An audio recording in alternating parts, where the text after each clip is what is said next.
গ্রামাঞ্চলে একটি ছোট্ট গ্রামের নাম ছিল সোনাপুর। এখানে সবাই পরিচিত এবং একে অপরের সাহায্য করতেন।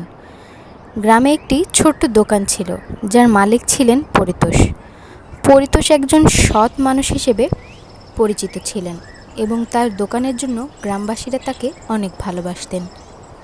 একদিন পরিতোষের দোকানে এক অদ্ভুত ঘটনা ঘটে। একটি বড় উৎসবের আগে এক পর্যটক একটি দামি ঘড়ি কেনেন এবং 1000 টাকা বেশি দিয়েছিলেন। পরিতোষ পর্যটক চলে গেলে বুঝতে পারলেন যে তিনি ভুলে 1000 টাকা বেশি ফিরিয়ে দিয়েছেন। তিনি দ্রুত টাকা ফেরত দিতে পর্যটকের সন্ধানে বের হন, কিন্তু পর্যটক ততক্ষণে সোনাপুর ছেড়ে চলে গিয়েছিলেন। পরিতোষ সিদ্ধান্ত নেন যে এই পরিস্থিতিতে সত্যি বলাটা সবচেয়ে ভালো হবে। তিনি গ্রামবাসীদের জানান এবং তাদের সাহায্য চান।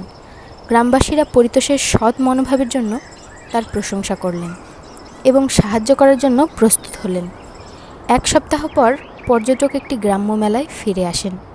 পরিতোষ তার গ্রামের কাছে পৌঁছান এবং সৎভাবে 1000 টাকা ফেরত দেন। পর্যটক চমকে যান এবং পরিতোষের সততার প্রশংসা করেন। তিনি জানিয়ে দেন যে টাকা তার জন্য খুবই গুরুত্বপূর্ণ ছিল না, কিন্তু পরিতোষের সততা তাকে গভীরভাবে স্পর্শ করেছে। পর্যটক পরিতোষের দোকানে ফিরে এসে তার জন্য একটি পুরস্কার এনে দেন এবং গ্রামবাসীদের জানান যে সততার জন্য পরিতোষের দোকান সবচেয়ে সৎ এবং বিশ্বস্ত।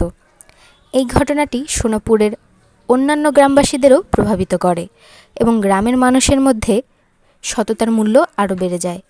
পরিতোষের সততা শুধু তার নিজের বিশ্বাসযোগ্যতা বাড়ায়নি, বরং পুরো গ্রামের প্রতি এক নতুন সম্মান ও বিশ্বাস সৃষ্টি করেছে। সত্যের জয় হলো এবং সোনাপুর একটি সততার উদাহরণ হয়ে দাঁড়ায়।